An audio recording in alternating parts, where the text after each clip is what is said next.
certinho? Perfeito, perfeito. Vamos lá. Hoje o tema tá bom. Hoje o tema é interessante, tá bem legal. Eu recebi um pedido, né, do pessoal do Mapa das Meninas, e aí eu estou hoje aqui atendendo a pedidos. Então sejam muito bem-vindos, como sempre, tá, gente? Então vocês podem deixar pedidos com a Leilane, com o pessoal, e aí eles vão me passando, a gente vai decidindo qual é a melhor temática para trabalhar no mês. Então, este mês a gente vai conversar sobre crenças, né? E aí eu acredito que é um desafio falar sobre crença. É sempre um desafio, porque a gente tem muitas pequenas perspectivas dentro disso e eu tentei trazer de informações para vocês alguns conteúdos mais técnicos, explicando o que que é mesmo essa formação de crença, de onde vem, por que que acontece, por que que a gente mantém, cognitivamente falando, o que é, por que é e tudo mais. Então, hoje a gente vai conversar sobre crenças e não só sobre crenças no geral, mas a gente vai conversar também sobre crenças disfuncionais ou crenças limitantes. Eu acho que a maioria de vocês deve conhecer como crenças limitantes, mas esse é um nome que a gente não usa dentro da terapia cognitivo-comportamental, não é um nome científico da coisa, né? A gente chama de crença disfuncional. Mas toda crença disfuncional é limitante. Então, uma coisa acaba sendo a outra por expressão, por força de expressão. Ok? Então, sejam muito bem-vindos. Eu sou a Gabi, eu sou psicóloga de vocês aqui no Mapa. Contem comigo durante a aula aqui no chat, tá? É a minha última coisinha do dia, então eu peço muita paciência de vocês, caso eu divague um pouco, ou tussa, ou algo parecido, a gente vai se organizar aqui, tá bom? Eu tô já um pouquinho cansada, mas vai funcionar, galera. A gente vai conseguir tirar essa aula aqui hoje. Então, hoje eu quero apresentar para vocês o funcionamento das crenças. Então, como funcionam as nossas crenças? E eu já vou começar aqui a minha apresentação, tá? Estão vendo tudo certinho? A apresentação tá aparecendo bonitinha aí para vocês? Tá certinho? Deixa eu ver, botar uma aguinha. E vamos iniciar, galera. Vamos lá. Tá. Então, brevemente, tá? Eu sou psicóloga, formada em terapia cognitivo-comportamental, atuo nessa área da terapia cognitivo-comportamental e da psicoterapia, né, clínica, da psicologia clínica há 5 anos. Eu só trabalho com concurso público, então hoje eu sou uma das poucas pessoas que está ligada à psicologia da aprendizagem, do desempenho e trabalhando só com concurseiros. Então, eu só atendo pessoas que fazem concurso, tá? Concurso, prova de residência, vestibular de medicina, trabalho com isso há algum tempo e estou sempre compartilhando o conhecimento que eu tenho, não só o conhecimento, mas também acolhendo vocês nas dúvidas, nas questões que vocês venham a ter também relacionadas à psicologia. Então, contem comigo, tá? Bom, bora lá. Calma, muita calma nessa hora que a gente vai ver agora uma cena de Divertidamente. Todos com os corações preparados? Eu espero que sim. Por quê? Eventualmente, eu posso chorar. Esse é um filme que me faz chorar do início até o fim, tá? Então, eu separei aqui uma parte desse filme, e quem não assistiu agora vai receber um spoiler. Mil desculpas, mas você vai receber um spoiler. Todo mundo aqui já assistiu esse filme? Esse é o Divertidamente 2.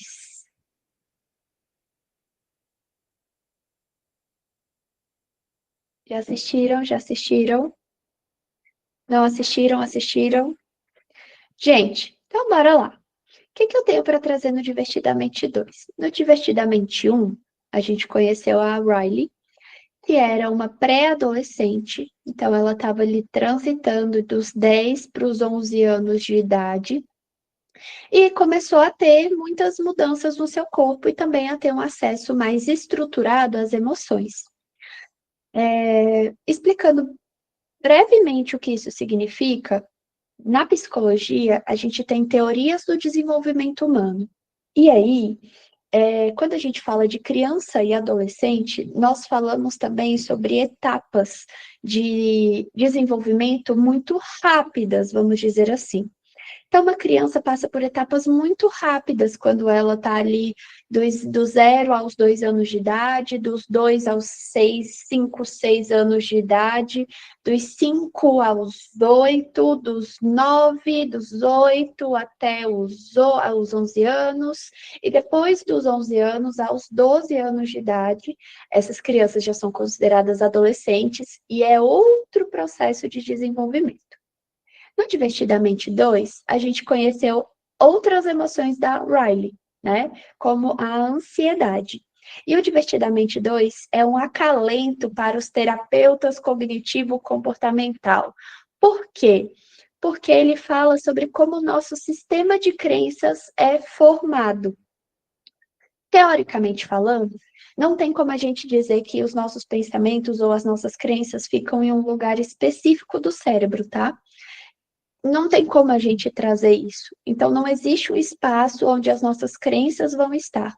Mas o filme, ele desenhou muito bem o que acontece quando a gente acessa essas crenças, né? O que são essas crenças, onde essas crenças estão e tudo mais, ali de forma bem lúdica. Por que que eventualmente eu possa chorar durante esta cena aqui, que vai durar 2 minutinhos e vocês vão assistir? Porque é quando a Riley está em crise de ansiedade. O que acontece quando a gente tem uma intensificação emocional, que é o que acontece numa crise de ansiedade?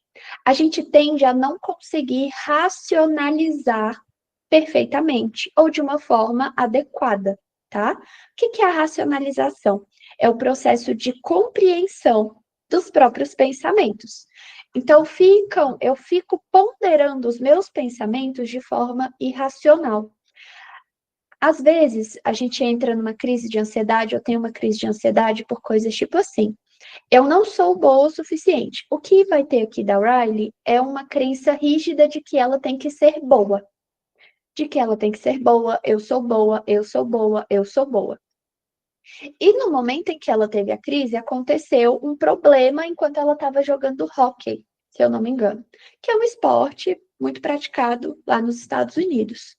E aí ela começa a ter essa crise e esse pensamento começa a rolar de eu sou boa, eu sou boa, eu sou boa. Só que, na verdade, naquele momento não era o que estava acontecendo.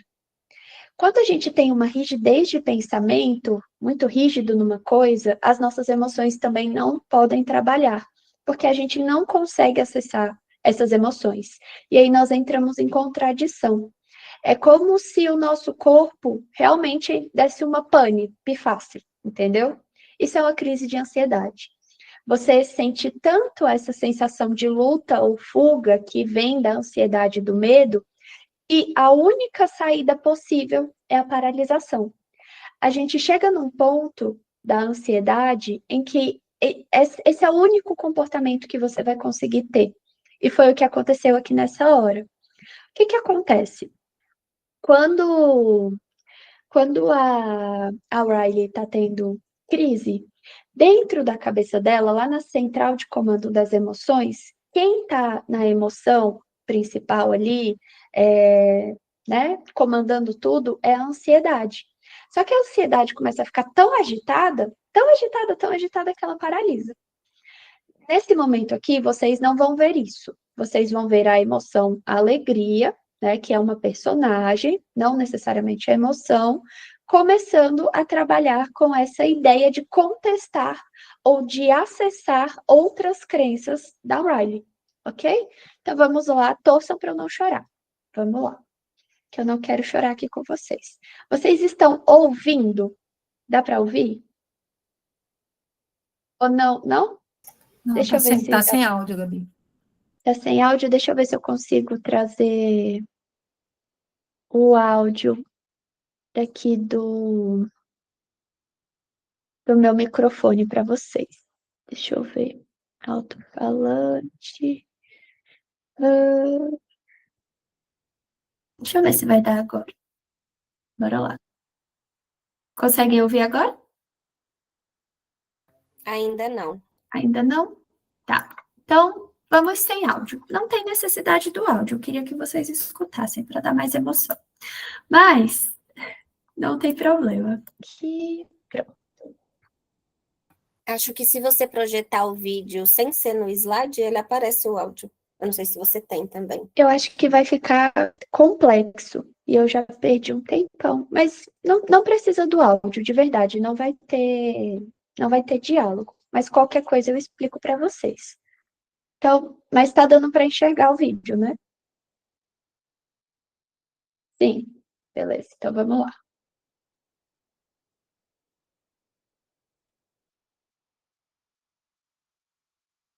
Esse é o sistema de crenças da Riley. E esse é o senso de ser dela. Aqui ela vai estar falando, repetindo coisas assim. Eu sou uma pessoa legal. Eu sou uma pessoa legal. Eu sou uma pessoa legal. Só que tá rígido. O que que a alegria faz? Ela tira isso, ó. E aí a Riley ainda tá tendo crise. Só que na hora, por causa do sistema de crenças intenso que ela tem, de todas as outras coisas que ela pensa sobre ela, na hora aparece um outro senso de si. E qual é o grande desafio que a gente tem na nossa vida? Integrar todas as crenças que a gente carrega sobre a gente. Então, existem crenças que a gente tem que são muito ruins sobre a gente. Crenças que foram reproduzidas por outras pessoas, crenças que a gente criou da gente. Então, aqui teve o diálogo. Eu gonguei vocês, teve o diálogo. Mas eu envio o vídeo para vocês verem depois. Então, aqui, ela vai repetir: eu sou uma pessoa ruim, eu sou uma pessoa má, egoísta, eu sou boa, eu não sou boa o bastante, eu sou legal, eu preciso ser aceita, eu preciso ser eu mesma, eu sou forte, eu tenho medo, é difícil, eu erro. Ai, gente, deixa eu ver.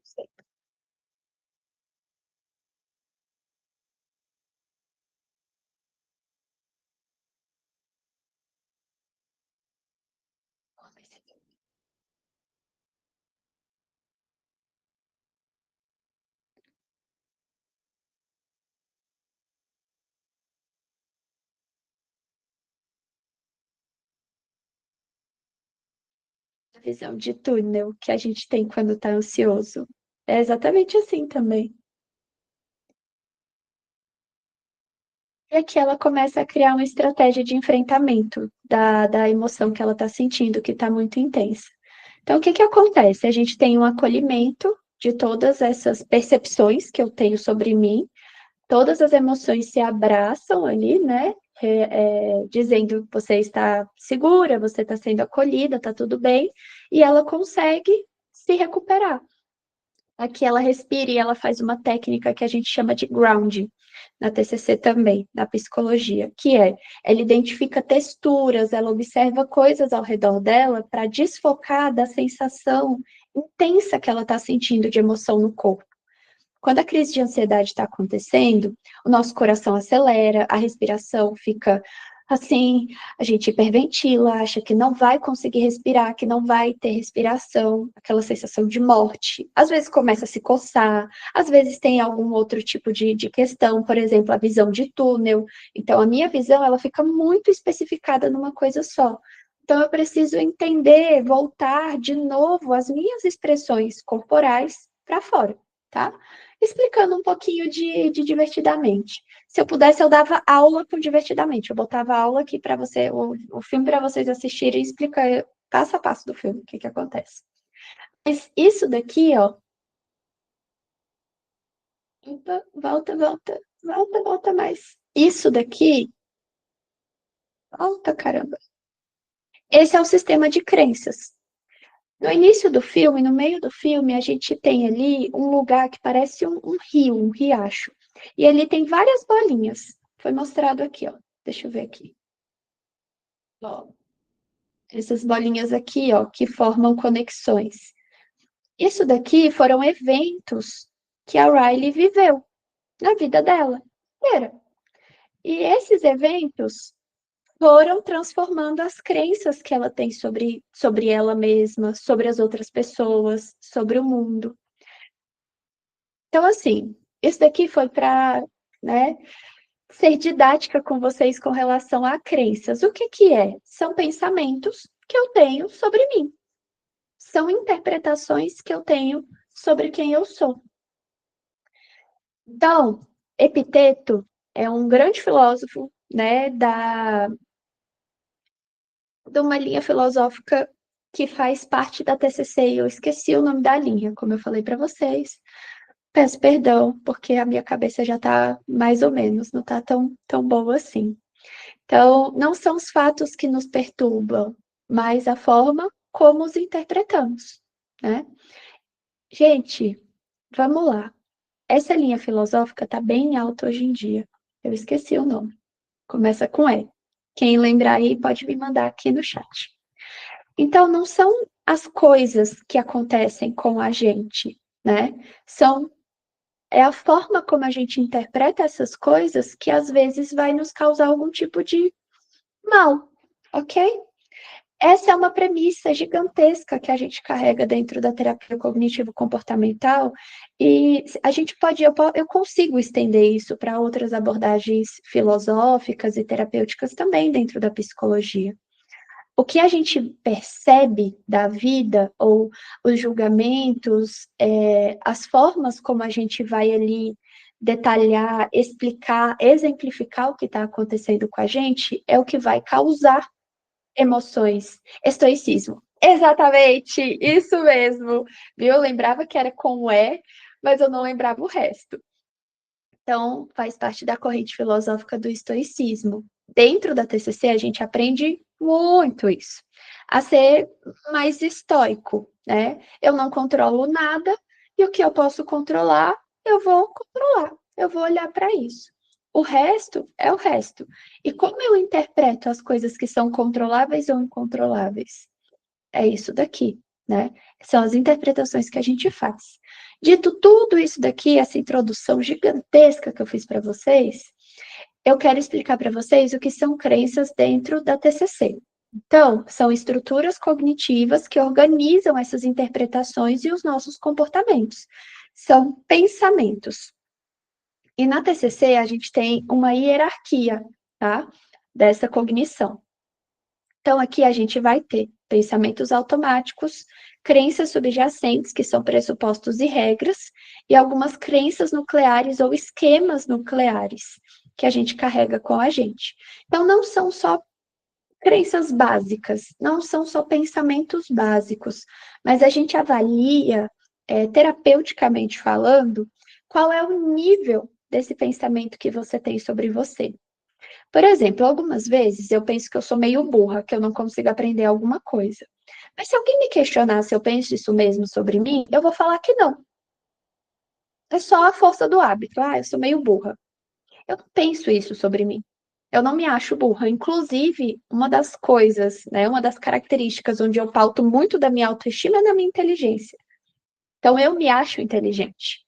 Eu sou inteligente. Isso é uma crença nuclear. Eu sei que eu sou, tá? As crenças subjacentes, elas vêm como pressupostos ou regras. Essas crenças são pensamentos que a gente chama de pensamentos rígidos. Então, que pensamentos rígidos são esses? Eu deveria fazer isso, eu poderia fazer isso, eu tenho que ser assim, eu tinha que fazer tal coisa, eu deveria ter feito isso, eu deveria ser essa pessoa. Esses são os pressupostos, né? As regras. Os pressupostos são: se eu fizer de tal forma, então eu vou ser assim. Se eu acertar, se eu fizer nota 10 em todas as provas que eu fizer, então eu serei inteligente, né? Coisa não tem nada a ver com a outra. Eu posso duas coisas completamente distintas podem coexistir e eu continuar sendo inteligente. E os pensamentos automáticos, que são todos os pensamentos que vão passando pela nossa cabeça, né? Eu tenho que fazer tal coisa, ou eu planejei isso para mim, isso daqui é interessante, ou isso daqui é importante. Enfim, a gente tem uma hierarquia de cognições. E a gente tem dimensões dessas crenças. As crenças cognitivas, que são as nossas interpretações do mundo. Dentro da TCC, a gente tem 3 vias interpretativas, que é como eu me interpreto, o que eu penso sobre mim, o que eu penso sobre o futuro e o que eu penso sobre os outros. Essas são 3 vias cognitivas, tá? Então, nós temos crenças emocionais, que tem aí crenças sobre a utilidade, duração e maleabilidade das emoções. Por exemplo, é péssimo sentir, eu não deveria sentir raiva. Eu não deveria sentir raiva de nada. Eu tenho que ser sempre feliz e alegre com as outras pessoas. Eu não posso demonstrar para os outros que eu estou insatisfeita. Essas são crenças que a gente carrega sobre as nossas emoções, tá? A gente chama isso de raciocínio emocional. As metacognitivas, que são as crenças sobre os próprios processos de pensamento. Então, eu acredito que eu não tenho que ser desse jeito, ou esse tipo de pensamento que eu tenho é errado, ou o meu tipo de pensamento é certo, beleza? Então, é o que eu penso sobre o que eu penso. A metacognição é o pensar sobre o pensar. É um processo que a gente busca muito dentro da terapia, que é um processo de autoconsciência. Esse processo, ele é bem interessante. Às vezes, algumas pessoas passam a vida inteira falando de si na terceira pessoa. Você tem, você faz, você vai, você... E aí, a integração do eu, ela é muito importante. Eu faço, eu preciso, eu tenho. Isso é a metacognição, tá? E é muito importante para o desenvolvimento, né? O desenvolvimento de autoconhecimento e também para o nosso desempenho terapêutico. Então, alguns exemplos. Cognitivo, eu sou incapaz de aprender matemática. Eu interpreto isso. Isso é algo que eu estou pensando sobre mim. Emocional, sentir ansiedade é sempre ruim. E metacognitiva, se eu me preocupar bastante, então eu evito falhas. Se eu pensar muito sobre algo, eu não vou errar. E a gente tem esses níveis de crenças que eu falei para vocês aqui, da hierarquia da cognição. E aí, como eu falei mais no meio da apresentação ali do Divertidamente, a gente não tem um lugar onde esses pensamentos ficam. Não é como se existisse um lugar que é ativado dentro do cérebro, você ativa as suas crenças. Não é assim que as coisas funcionam, tá? Essas crenças, elas são interpretações que você tem.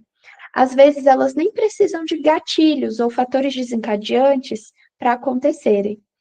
Existe uma dinâmica na TCC que é pegar tudo que você pensa e colocar num exercício que se chama registro de pensamentos disfuncionais, quando os pensamentos são disfuncionais, e aí você vai registrando esses pensamentos o tempo todo, tá? Isso são interpretações que você faz de tudo que acontece ao seu redor. Beleza? Galera, crença. Crença é isso, é uma interpretação cognitiva. Estrutura cognitiva, é só isso. Interpretação. É como eu interpreto o mundo. O que faz parte da minha forma de interpretar o mundo, né? Cultura, sociedade, interpretação individual, que é influenciada pela cultura e pela sociedade, tá? E a funcionalidade que isso tem. Se eu penso hoje sobre mim que eu sou inteligente, é porque pensar que sou inteligente me deu resultados funcionais. Entenderam? Eu poderia muito bem ter passado a vida inteira pensando que eu era burra, incompetente, que eu não tenho capacidade de fazer nada, que eu não vou dar conta de crescer na vida, que eu não dou conta de cuidar de mim mesma. Entenderam? Eu podia ter pensado dessa forma. Eu tive uma cultura que muitas vezes não valorizava esse tipo de pensamento do eu sou inteligente. É porque hoje eu sou menos bonita, mas teve uma época que eu fui muito bonita. E as pessoas gostavam muito De falar bem assim, mas é que você é bonitinha, né? A gente nem acredita assim que você dá conta de conversar. Nossa, você é bonita desse jeito, já tem formação. Sim, eu era tirada porque eu era gata, bonita. Bem feita, organizada, agora como é que é? A gravidade está trabalhando contra mim. É um desespero. Então, quando eu estava lá no auge dos meus 19 anos, coisas aconteciam. Esse tipo de comentário eu ouvia bastante. Mas você é só um rostinho bonito. Mas eu não sei se você vai dar certo com isso. Mas você é novinha, né? Para que você foi fazer psicologia? Ninguém vai te ouvir, ninguém vai querer. Se eu fosse ouvir as pessoas, se eu fosse modular essas crenças dentro do meu sistema de interpretação da realidade, integrar isso a mim, eu não teria feito um monte de coisas, né? Eu não estaria talvez aqui hoje. Eu não poderia falar isso para vocês. Então, as nossas crenças são interpretações. E como a gente interpreta a realidade faz com que a gente tome posturas diante da realidade. Se eu interpreto a realidade como perigosa, eu sempre vou acreditar que tudo é perigoso. Se eu interpreto tudo como sujo, eu sempre vou acreditar que preciso estar me limpando, ou que todas as coisas são sujas, tá? Então, as crenças são as nossas interpretações. São interpretações que a gente integra no nosso sistema cognitivo, na nossa forma de pensar. Então, essas crenças são formadas por influência da família, da escola, da sociedade. A nossa cultura molda as crenças sobre emoções, sucesso e fracasso. Então, assim, eu ouvia muito, quando eu era criança e adolescente, do meu pai, que eu era capaz das coisas. Do meu pai, da minha mãe, eles sempre me falaram isso, que eu era muito capaz de tudo. Então, eu cresci uma pessoa que achava que era capaz de tudo mesmo. E muitas vezes na minha vida eu fui capaz de tudo. Quando eu não consegui passar em concurso público e eu descobri que eu não era capaz de fazer aquilo, essa foi a maior frustração da minha vida. Não foi uma pequena frustração. Imagina, eu era capaz de tudo, eu consigo aprender tudo, eu consigo fazer tudo. E a minha vida inteira eu vim. Tudo que eu queria fazer, eu fiz. Absolutamente todas as coisas que eu quis fazer, eu fiz. Menos uma. Como é que eu integro isso? Né? Eu tinha uma crença que foi funcional por muito tempo e agora eu preciso refutar essa crença, porque para uma coisa ela não funcionou. Ela não funcionou para isso. Da mesma forma, existem pessoas que crescem na família, na escola, no meio em que vivem, ouvindo assim: você não é capaz, você não vai dar conta, isso não é para o seu feitio, a gente não tem dinheiro, por que você se mete nessas coisas? Eu acho que crenças muito difíceis de serem trabalhadas são crenças relacionadas a finanças. Eu cresci numa família muito pobre, assim, sabe, gente? Na minha casa não tinha reboco e eventualmente não teve telha quando eu era criança, tá? E com muito esforço, muita coragem dos meus pais, a gente teve uma vida melhor dali em diante. Meus pais são muito novos. Então, minha mãe engravidou com 22 anos, coisa que hoje, quando eu fiz 22 anos, eu falei, meu Deus, minha mãe já me tinha quando tinha a minha idade. Eu tô aqui terminando faculdade. Nossa, eu não tenho nem emprego ainda, meu Jesus Cristo. Eu sou muito fraca. Isso é uma crença, sabe? E eu cresci com essa crença de, olha, você não tem acesso a isso. Olha, você não pode querer tanto essas coisas. Olha, não olha muito para dinheiro dessa forma porque você é pobre. Você não vai conseguir. Olha, não passa um passo acima não dê um passo maior que sua perna, financeiramente falando, porque você vai se endividar. Eu tenho pavor de dívida. Pavor, pavor. E hoje eu sou empresária.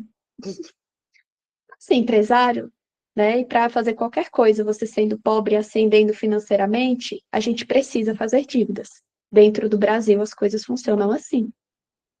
Então, para mim, lidar até com as duas coisas é difícil. E isso foi algo moldado pela minha família. Às vezes as pessoas olham para você e falam, uma que eu ouvia muito quando eu estudava para carreira policial: você não tem cara de policial, você não vai dar conta de ser policial. Aí eu, o meu problema sempre foi ser debochada. Esse é o meu problema. Então foi assim que eu consegui fazer muita coisa da minha vida. Só que, às vezes, a gente considera tanto a nossa família, as pessoas que estão falando, uma outra pessoa, a gente interpreta e acredita nisso, que não consegue contestar essa crença. A gente não barra coisas que a gente interpreta, que a gente pensa sobre a gente, sobre os outros, sobre o nosso futuro. Poxa, eu nasci pobre. Os meus pais falam, você vai ser sempre pobre. Esquece, você nunca vai ser rica. Esquece, você nunca vai ser rica. A vida inteira ouvindo a mesma coisa. Esquece, esse emprego que te paga 20 mil reais não é para você. Você nunca vai ter esse dinheiro disponível para você. 20 mil reais é inalcançável para você. E a gente passa a vida inteira ouvindo esse tipo de coisa e integra isso à nossa realidade. É assim que se forma uma crença que hoje as pessoas chamam de crença limitante, tá? Toda crença disfuncional, ela limita. Seria disfuncional também se eu acreditasse o tempo todo que eu teria muito dinheiro. Ah, eu vou ter muito dinheiro, eu vou ter muito dinheiro, eu vou ter muito dinheiro. Sendo que eu ainda sou pobre, não tenho muito dinheiro, não tenho muito recurso, não tenho muita coisa.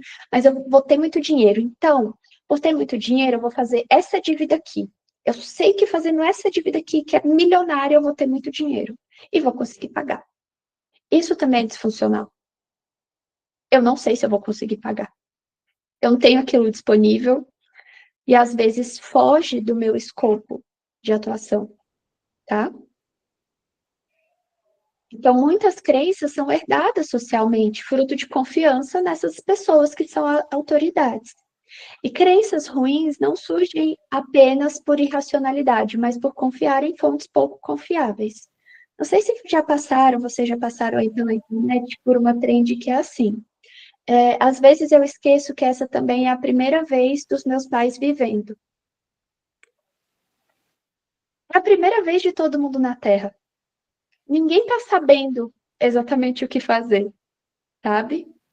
E muitas vezes, e com razão, a gente se ampara muito nessas figuras de autoridade familiares, às vezes na escola, um professor, às vezes, enfim, um chefe ou algo assim, e não pensa que aquilo dali não é a única opção de pensamento.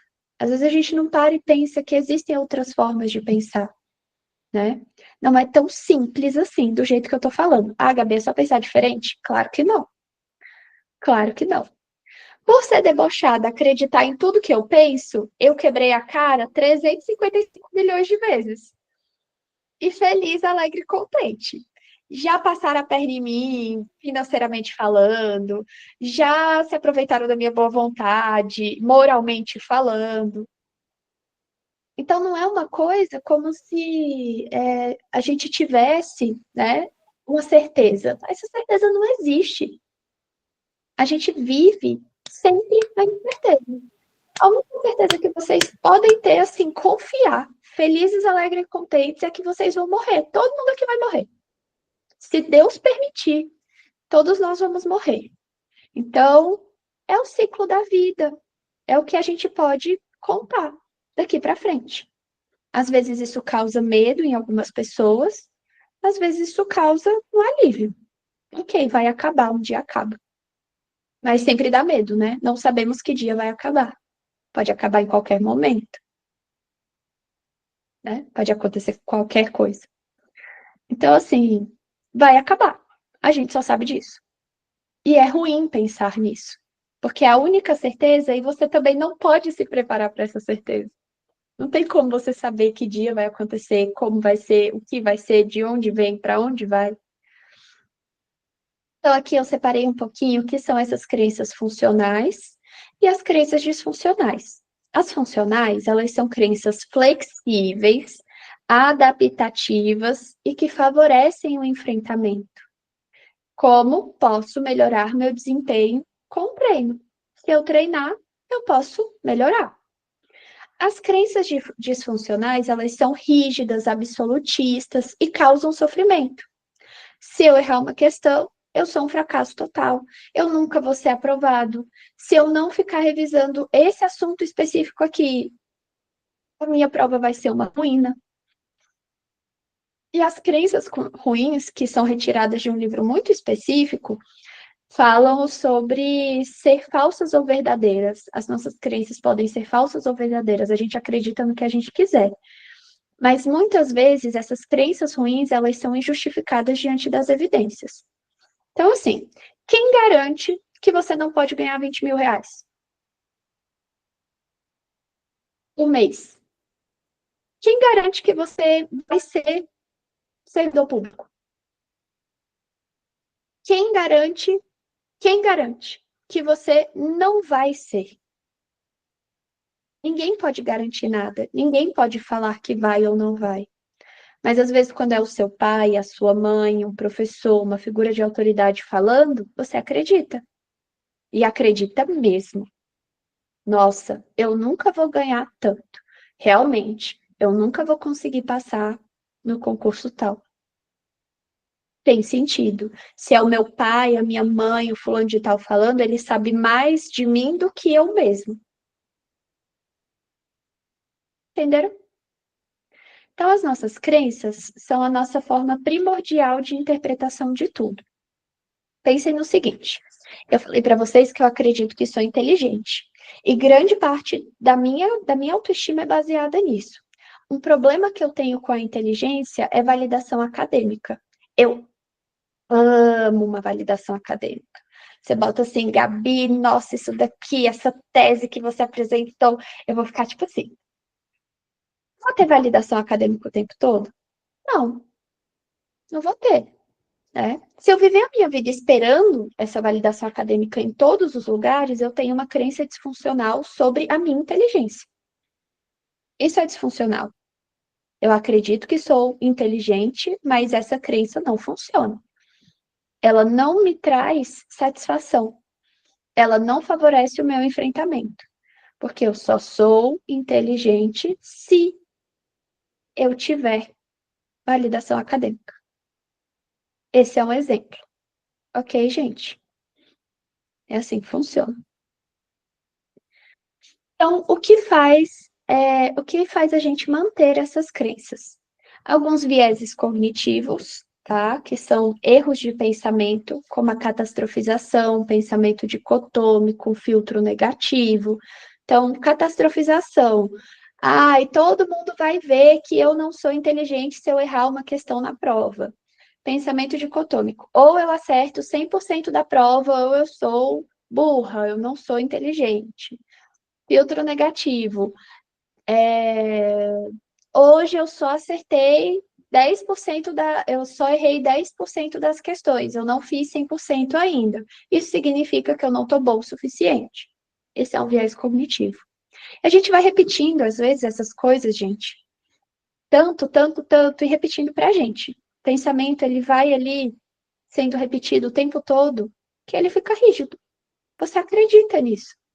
A crença é acreditar com uma firmeza específica. Você cria estratégias ineficazes, como evitação, supressão de pensamentos, aversão. Então, eu posso provar para mim mesma que eu sou inteligente fazendo a prova tal. Só que eu não vou fazer porque se eu errar questões nessa prova, então eu serei burra. Esse pensamento acontece. A gente tem um ciclo de função regulatória que vai passar por preocupação, ruminação e checagem constante. O que é isso? Também é uma estratégia ineficaz de enfrentamento. Você pensa excessivamente sobre algo, rumina, né, que é literalmente ficar indo e voltando com esse pensamento, e você começa a ter uma checagem do que está acontecendo, do que você pode controlar, do que não pode. Emoções e crenças emocionais, né? Quem acredita que as emoções são inúteis tende a reprimi-las, aumentando o sofrimento. Crenças sobre emoções influenciam até decisões sociais, por exemplo, como os pais educam filhos. Uma crença emocional muito forte é a crença de que homem não pode chorar. E a gente vai educando filhos assim, vai educando homens dessa forma, e homens nunca acessam essa possibilidade de expressar as próprias emoções, sabe? O choro é uma forma de expressar emoção. Quando você tá feliz, quando você tá triste, quando você tá com raiva, você chora. Normal, todo mundo faz isso. Então, às vezes, eu acredito na educação do meu filho que ele tem que falar sobre as emoções dele, mas às vezes eu acredito que ele não tem. E aí, isso vai influenciar também na crença que você carrega. E hoje aconteceu uma coisa interessante nos atendimentos. Eu atendi um paciente meu, e ele falou: eu tenho dificuldade de acessar as minhas emoções, de falar sobre isso. Tenho dificuldade, por quê? Porque ninguém me ensinou a fazer isso. Meu pai falava que não era para fazer, aí os meus amigos também não fazem, e eu até acho que seria interessante saber fazer, mas eu nunca quis, porque eu sempre achei que não era para ser feito.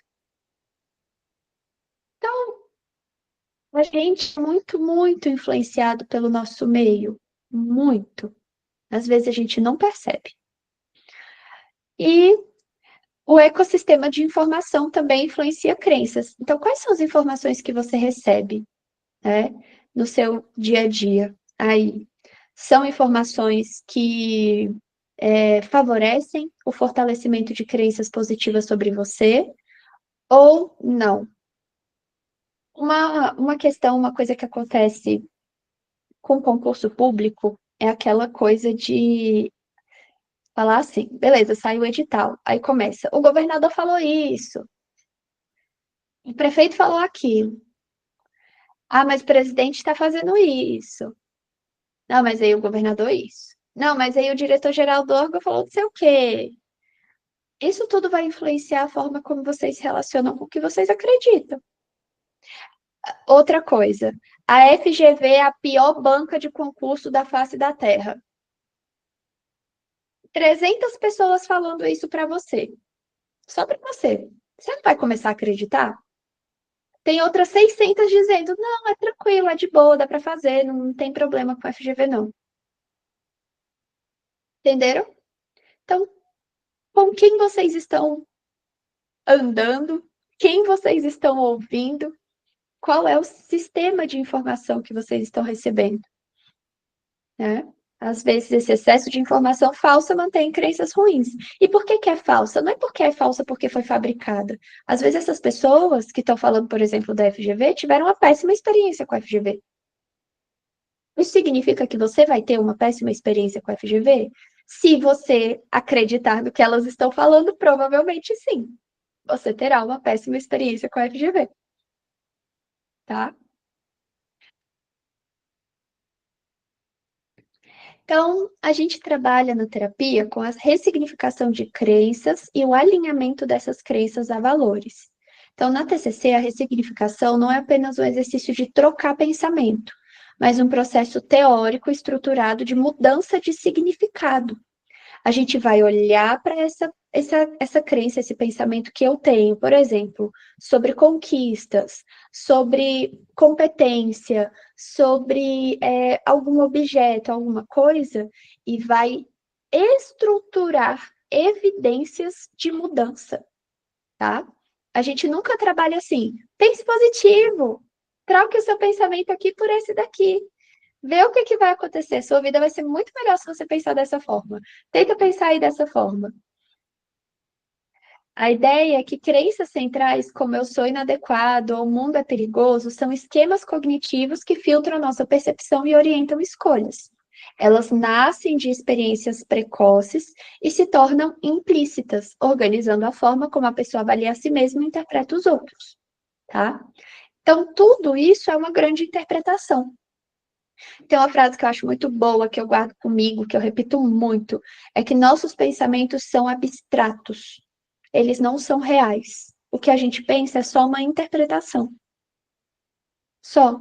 Gabi, o que é a realidade? A interpretação que você faz, tá? Mas, eventualmente, a interpretação que você está fazendo não é compatível com o que está acontecendo aqui. Por exemplo, você não viu um carro bater num poste. E aí você chega para outras pessoas e fala: Meu Deus, o carro bateu no poste. Isso é totalmente incoerente com a realidade. Mas você pensou isso, você planejou isso, você projetou isso e você falou. É um pensamento completamente errado. Você não viu, não existe evidência de que isso exista, de que isso aconteceu ou que vai acontecer, mas você está repetindo.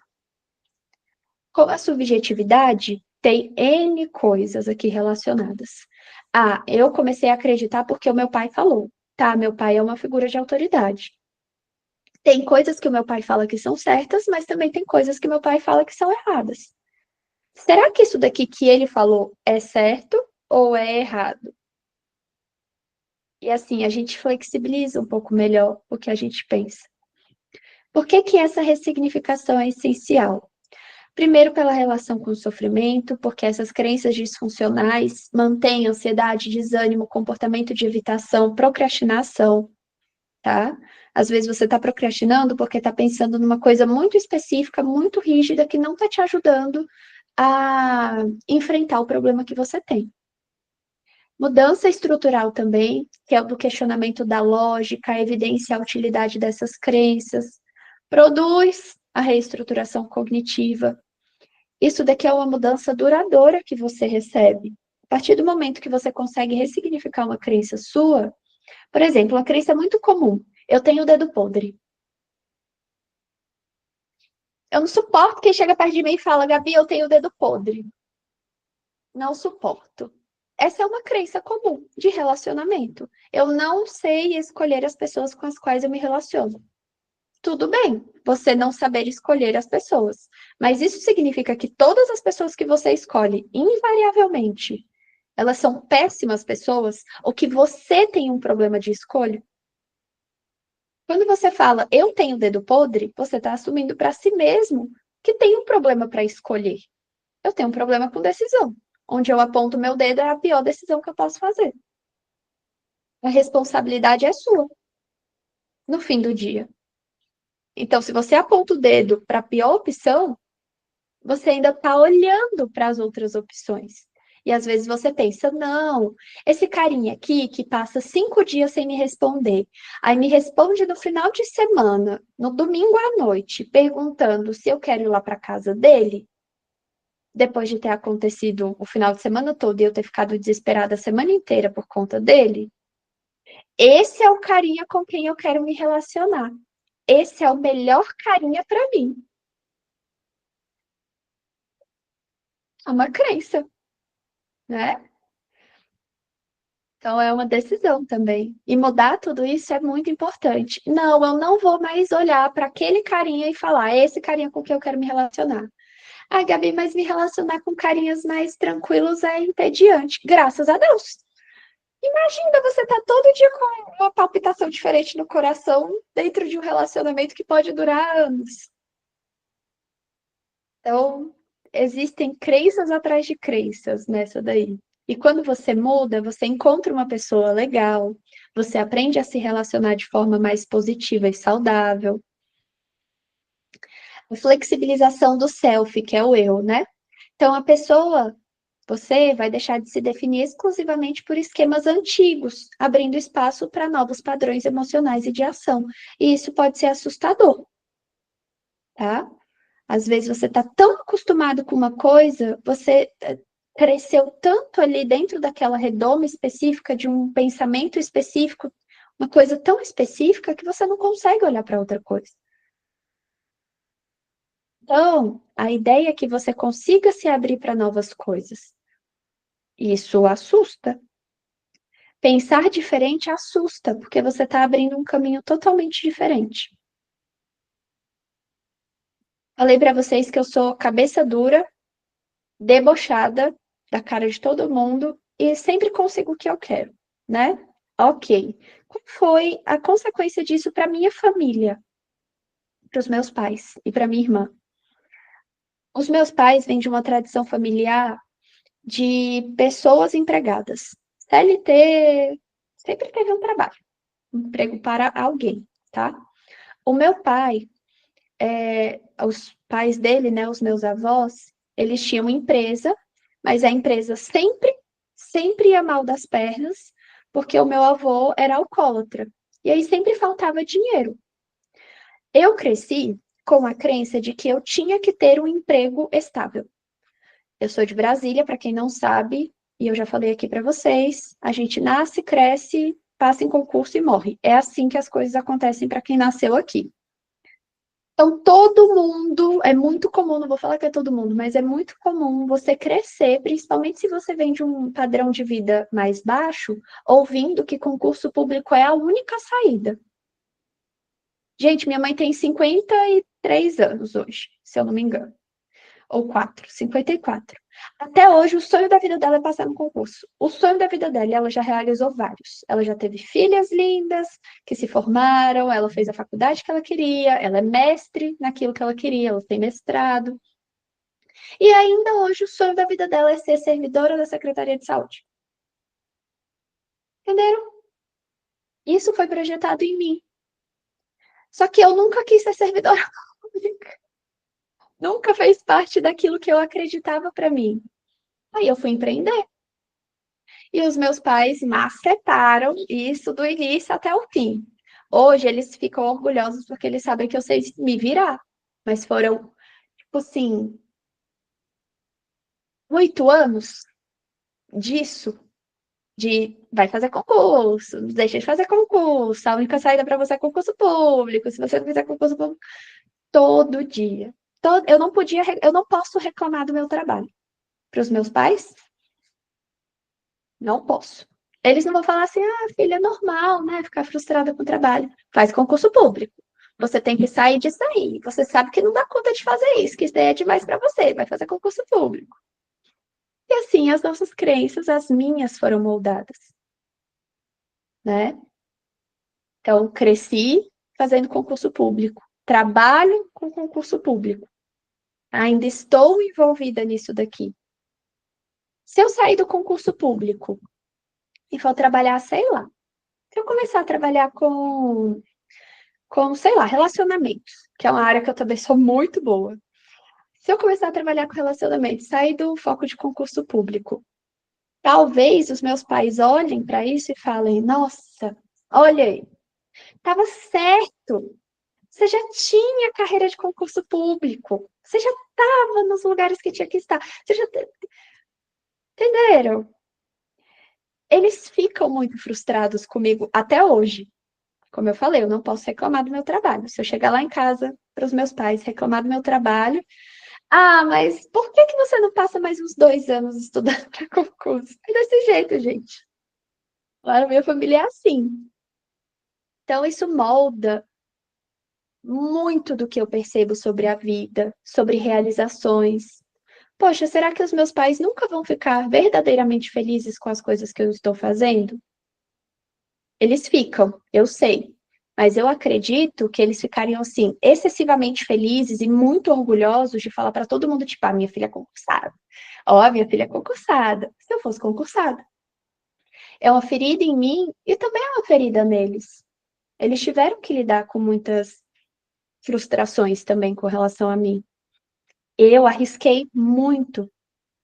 E graças a Deus e a eles eu pude fazer isso, né? Às vezes, você cresce ouvindo, você tem que ser concursada, você tem que ser concursada, você tem que fazer tal coisa, ou qualquer outra coisa, ou você não vai conseguir, vai trabalhar, vai sair disso, não fica pensando nisso não, isso aí é carta marcada, não vai dar certo para você, só passa quem é gênio, você tem que ser gênio, você tem que passar em primeiro.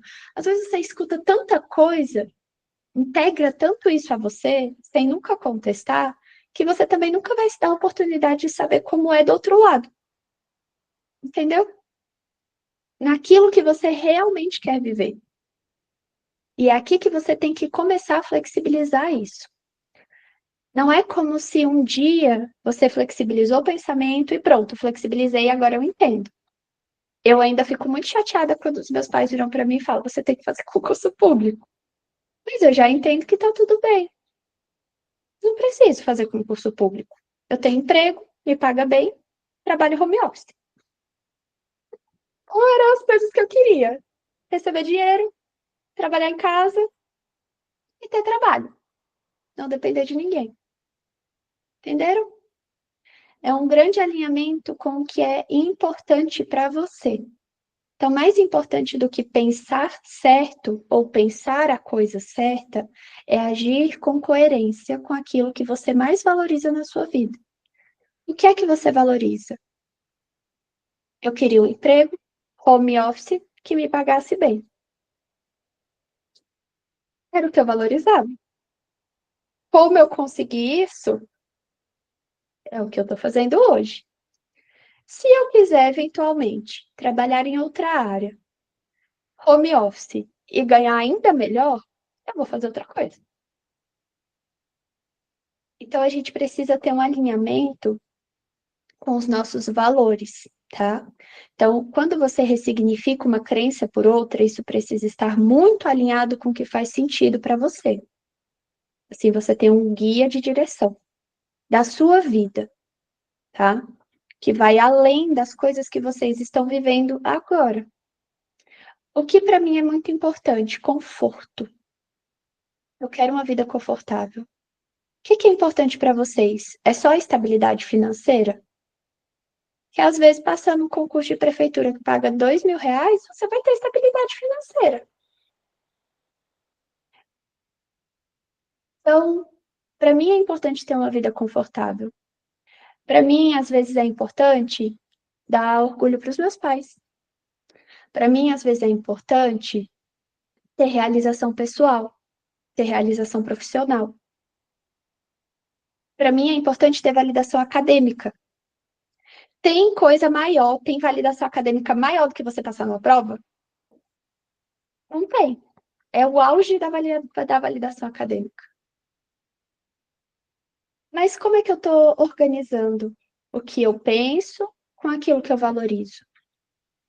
Ah, eu quero estudar para concurso, mas eu sei que eu preciso estar atenta, observar, os meus pais, os meus amigos, e eu vou ter que eventualmente manejar isso, o meu relacionamento.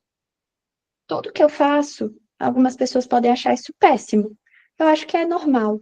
Mas tudo que eu faço, quero fazer, eu converso com o meu namorado, para a gente alinhar expectativas. E converso com a minha família, se isso for impactar eles, né? Mas eu converso muito com o meu namorado. Tem coisas que eu deixo de fazer porque não tá alinhado com isso, que é muito valoroso para mim, que é ter um relacionamento, tá? Então, nessa onda aqui de estudar para concurso, muitas vezes a gente se desconecta dos nossos valores. Mas tem uma coisa que eu reforço e que eu espero que vocês façam, é que vocês estejam sempre conectados com os valores de vocês. Nunca ultrapassem os valores pessoais de vocês. Eles são inegociáveis. Quando você passa por cima do que é valoroso para você, a tendência é sentir culpa excessiva. E aí vem autocobrança, vergonha também, tá? E raiva. Uma coisa que eu aprendi na reta final em que eu adoeci, eu perdi um aniversário. Acho que foi o aniversário da minha avó, do meu avô. Foi um momento assim importante com os meus avós. E a gente estava na pandemia. O meu avô, foi isso. Meu avô estava internado. E aí era reta final de prova e eu não quis ir visitar ele. Não quis ir no hospital ver ele. Estava internado, não era por conta de Covid, ele tinha problema com hemodiálise, essas coisas dos rins. E aí eu não quis uma vez, não quis a segunda, minha mãe falou: "Vamos, vai ser importante para você, vai ser importante para o seu avô e não sei o quê". Aí eu fui bater nos pés, assim. Tá, vai dar tudo certo, ele vai sair do hospital e tarará, e tarará, tarará. Não passou 2 semanas da minha prova, meu avô faleceu. Vou chorar de novo, gente, não acredito. Então, aquele momento que eu fui bater no pé, que eu não queria estar naquele lugar, que eu achava que estava perdendo tempo de estudo, eu teria perdido um momento ultra valioso para mim e para o meu avô, que morreu com conforto. Viu todos os netos, pediu desculpa, perdão para todo mundo que tinha que pedir. Foi um momento assim chatíssimo. Mas foi como eu estava falando aqui no meio. A gente vai morrer. A gente só não sabe quando, como, de que forma, o que vai ser, o que vai acontecer. Essa é a certeza que a gente tem. Se eu tivesse deixado de estar ali naquele momento com meu avô, por causa da prova, eu teria me arrependido. Eu teria me arrependido de fazer prova. Eu teria me arrependido de ter estudado para a prova, de ter toda a experiência. Então, não abram mão dos valores de vocês. Se a família de vocês é valiosa e vocês estão começando a fazer assim, não vou participar de almoço de domingo, não vou fazer tal coisa, não vou conversar com os meus avós, não vou ver meu sobrinho, eu não vou dar satisfação mais para aquela tia. Talvez seja uma tia inconveniente, aí eu concordo, não precisa dar satisfação para a tia. Mas, se é importante para vocês, não abram mão disso. Gabi, meus amigos são muito importantes. Não abram mão disso. Abrir mão, não faça isso. Você vai precisar aprender a manejar as coisas, tá? Gabi, é muito importante para mim fazer aquela natação, aquela musculação, ter atividade física no meu dia a dia. Vá fazer sua atividade física, tá? Crie prioridades. Essa é a grande questão. A gente precisa aprender a criar prioridade, não com base no medo, tá? Ah, eu vou perder isso daqui se eu não fizer, mas com base naquilo que é mais valioso para você. Se eu não fizer isso, eu vou me sentir mal comigo mesmo. Eu vou sentir culpa, eu vou sentir vergonha, eu vou me cobrar, eu vou me arrepender, eu vou ficar com raiva e eu vou ficar com raiva de mim. Não vou ficar com raiva de outra pessoa. Isso é ser compassivo, é ter compaixão por si. E eu acho que, assim, de todos os desafios que eu tenho na minha profissão, ensinar compaixão é o maior. Porque é muito fácil a gente apontar o dedo para a gente se julgar. Muito fácil, né? Muito fácil. Bora pra frente, gente, senão eu vou ficar aqui chorando as pitangas com vocês. Então vamos praticar um pouquinho? A gente tem tempo. O que é que vocês vão fazer agora? Vocês vão identificar um pensamento automático. Então escreva um pensamento que costuma surgir em momentos de dificuldade. Pode ser qualquer um, tá? Aqui tem, eu nunca vou passar nessa prova, ou eu nunca vou conseguir fazer alguma coisa. Coisas assim. Escrevam aí para vocês, anotem isso para vocês.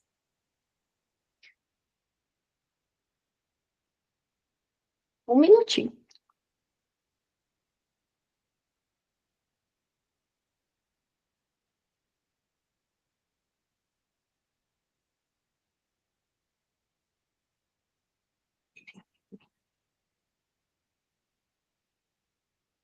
Pronto? Todo mundo escreveu?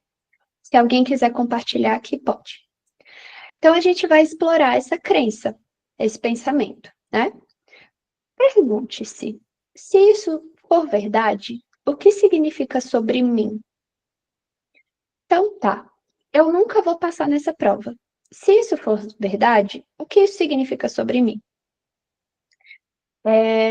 Significa que eu não sou capaz de passar na prova. Ou significa que eu não tenho qualidade suficiente para conseguir responder as questões. Ok, beleza. Se eu não tenho capacidade suficiente para responder as questões, o que isso significa sobre mim? E a gente vai fazendo essa mesma pergunta várias vezes. Ó, colocar aqui, eu nunca vou saber de tudo. Ok, o que isso significa sobre você? Ou sobre o mundo, ou sobre o seu futuro? Não precisa responder aqui, mas tentem fazer essa reflexão. Então, calma aí, deixa eu ver. Nunca vou saber de tudo. Ok, nunca vou saber de tudo. O que isso significa sobre mim quando eu penso sobre isso? Significa que eu não consigo memorizar todas as informações. Tá, o que isso significa sobre mim? Não conseguir memorizar todas as informações. O que isso significa sobre mim? Significa que eu não dou conta de aprender, significa que eu tenho uma memória ruim. O que ter uma memória ruim diz sobre mim? O que isso diz sobre mim? Isso diz sobre mim que eu sou um fracasso, que eu sou incompetente, que minha cabeça não funciona, que minha cabeça é ruim. Quando você chega nesse não sou capaz, ou sou incapaz, sou fraco, quando a frase começa com sou, é aí que a gente tem uma crença nuclear. E esse exercício, apesar de ser simples, né? Quando você entende, você vai chegando numas coisas que você pensa sobre você, numa raiz, e você vai vendo por que que eu realmente penso isso sobre mim, o que que isso significa sobre mim, né? Às vezes só passa, eu nunca vou entender, eu nunca vou gravar, nunca vai dar certo. Mas o que que isso significa para mim, né? O que isso diz sobre mim? E agora uma avaliação crítica. Examine as evidências a favor e contra essa crença. Pergunte: que fatos sustentam essa ideia? Que fatos a contradizem? Beleza, chegamos aqui na crença de que eu sou incapaz, por exemplo. Então, quais são os fatos que vão sustentar a ideia de que eu sou incapaz? Quando eu estava na quinta série, eu não consegui tirar 10 na prova. Na última prova que eu fiz de concurso, eu não fui classificada, e todas as provas que eu fiz até hoje eu nunca fui classificada. Essas são as evidências que são a favor da crença, né? Quais são as evidências contra essa crença? As evidências contra elas são que, não, eu já fiz outros vestibulares, eu já fiz outras provas, eu passei, eu sei que eu sou capaz de tirar nota, eu tenho uma boa profissão, eu sou capaz de fazer coisas diferentes. Entenderam? Essa é uma avaliação que você faz dos seus pensamentos. Chega num ponto da nossa vida terapeutizada pela TCC, tá, gente? Que aí nas outras abordagens é diferente. O trabalho é distinto. Chega num ponto em que você pensa numa coisa que você percebe que é meio disfuncional e você já começa a ponderar. Faz sentido mesmo isso? Ou não? E aí, você também pode fazer uma ressignificação alinhada aos seus valores, né? Crie uma frase que seja realista, flexível e coerente com os seus valores. Por exemplo, sou incapaz, tá? Eu penso que sou incapaz. Ok, como é que eu posso reformular essa frase? Eu acredito que ainda não tenho as habilidades necessárias para ser aprovada nessa prova, mas eu posso criar as habilidades que vão me levar a ser aprovada nesta prova. Ou eu ainda não passei, como está escrito aqui, mas eu posso desenvolver estratégias melhores, porque eu valorizo o aprendizado constante, porque eu valorizo o conforto, porque eu valorizo a realização profissional, a realização pessoal. Eu valorizo um financeiro estável, que eu consiga saber quanto eu vou ganhar todos os meses. Eu valorizo o orgulho da minha família. Você pode valorizar qualquer coisa, tá? Eu já falei aqui para vocês, eu acredito que já falei. Se eu não falei, vou falar mais uma dessa vez e falo quantas vezes forem necessárias. Eu estudei muito tempo por vingança. Eu queria me vingar. E eu não tenho problema nenhum com relação a isso. Esse era o meu valor e é um péssimo valor. Não é um valor muito bom. Mas eu fiz isso por muito tempo, tá? Mantive. Então, eu vou fazer melhor, vou ser melhor. Porque eu quero que o fulano coma o pão que o diabo amassou, porque ele falou que eu não ia dar conta de fazer. Então, eu queria me vingar. Só por isso. E você precisa fazer um plano de ação. Anote um pequeno passo que traduz essa nova crença em um comportamento, tá? Então, beleza, eu posso desenvolver estratégias melhores. Eu acredito no aprendizado constante. O que que eu posso fazer para desenvolver estratégias melhores no meu dia a dia para melhorar a forma como eu penso sobre mim? Eu acredito que eu posso corrigir mais as questões, eu posso pedir a ajuda de alguém, eu posso, sei lá, qualquer coisa, tá? Bora pra frente?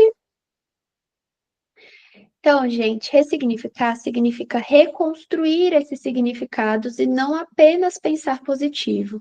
É questionar, compreender e alinhar-se a valores mais profundos.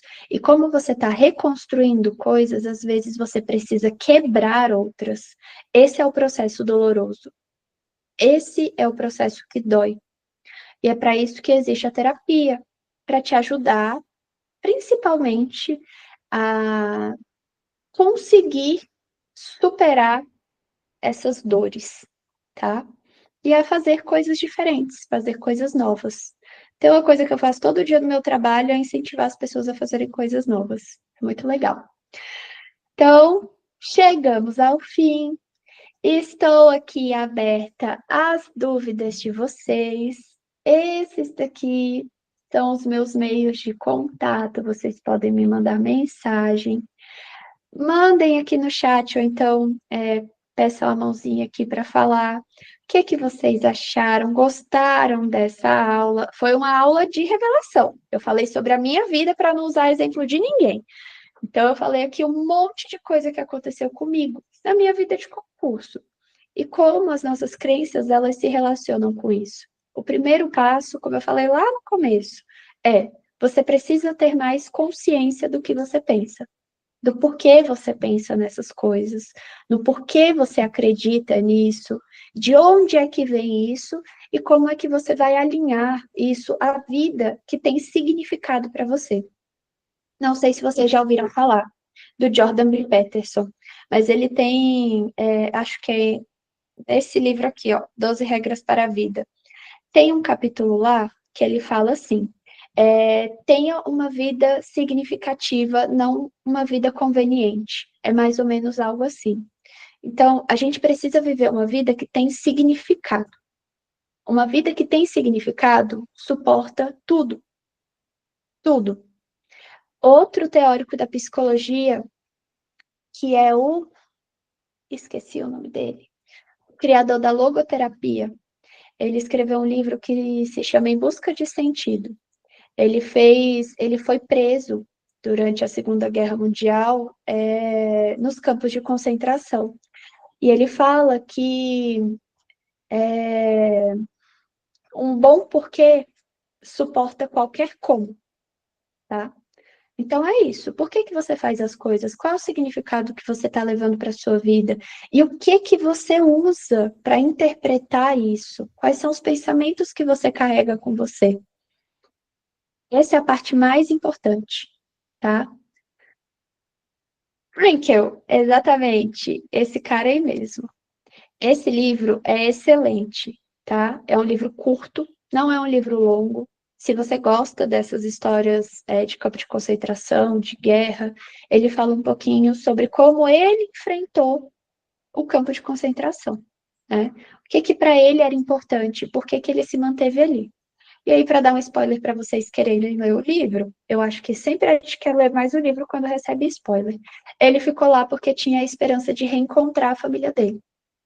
Então, ele acreditou que a família dele ainda estava viva e que ele reencontraria a esposa, o filho.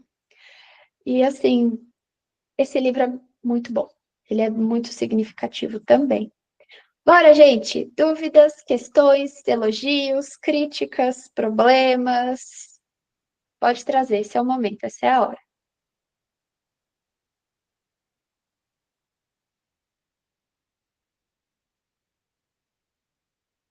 Oi, menina. Hoje foi terapia de tudo. Trabalhar com crença é trabalhar com coisas muito, assim, subjetivas. Por isso que eu usei as minhas crenças para vocês. Não tem problema de falar delas, não. Tá? Eu sei que eu não estou sangrando em tanque de tubarões. Eu sei que vocês não vão usar nada daqui contra mim. Que bom que vocês gostaram. Obrigada, Ana Paula. Obrigada, Agatha, pela participação. Vocês têm alguma dúvida? Eu acho que esse assunto é muito simples, mas às vezes ele é um pouco impraticável, quando você não entende muito bem, assim, a coisa toda.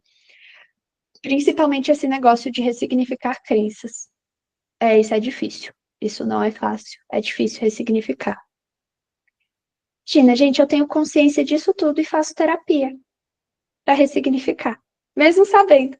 Eu sei quais são os meus problemas, mas eu preciso de outra pessoa para me ajudar a enfrentar os meus problemas. É sobre isso, entendeu? Mais alguma dúvida? Mais alguma questão? Pode trazer, estou aqui de peito, coração aberto. Não, não. Podemos seguir para o encerramento? Podemos. Dou-lhe uma, dou-lhe duas.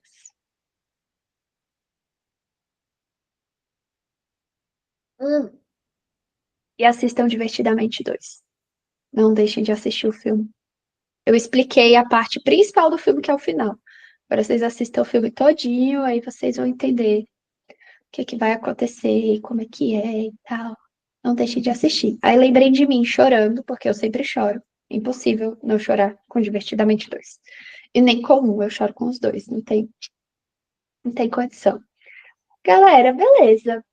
Como vocês não trouxeram mais dúvidas, eu vi que hoje o pessoal entrou, saiu bastante, mas não tem problema não. Obrigada a vocês por me ouvirem, por Obrigada, estarem Gabi. Obrigada mesmo. Hã? Obrigada mesmo. Hoje o conteúdo foi muito bom.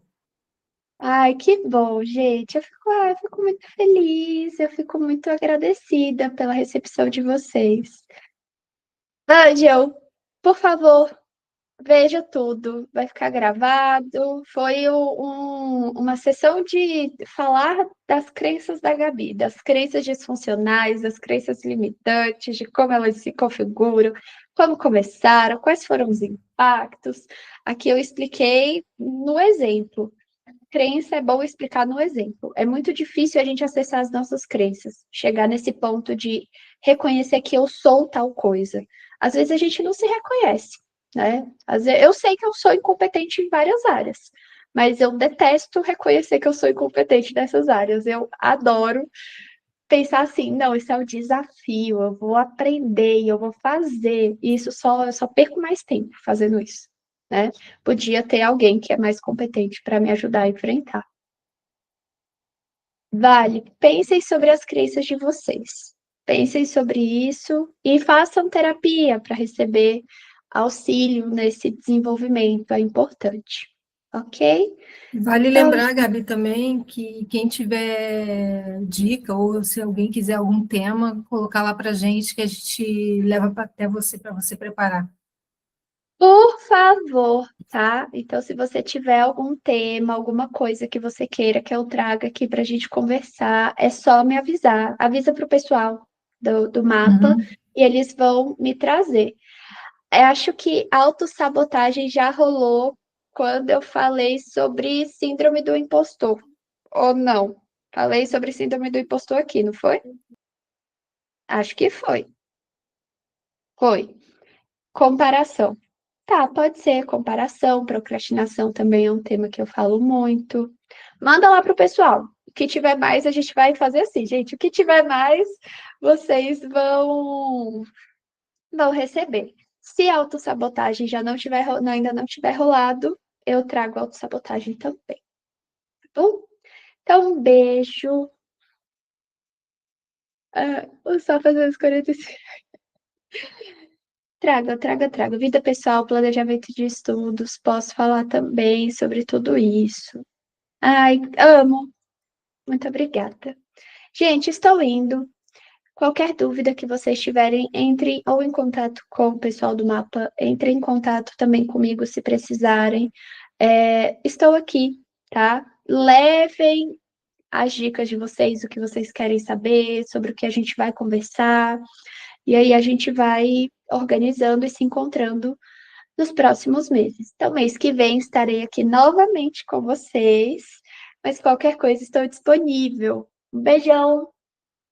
E até a próxima. Boa semana para vocês. Tchau, obrigada.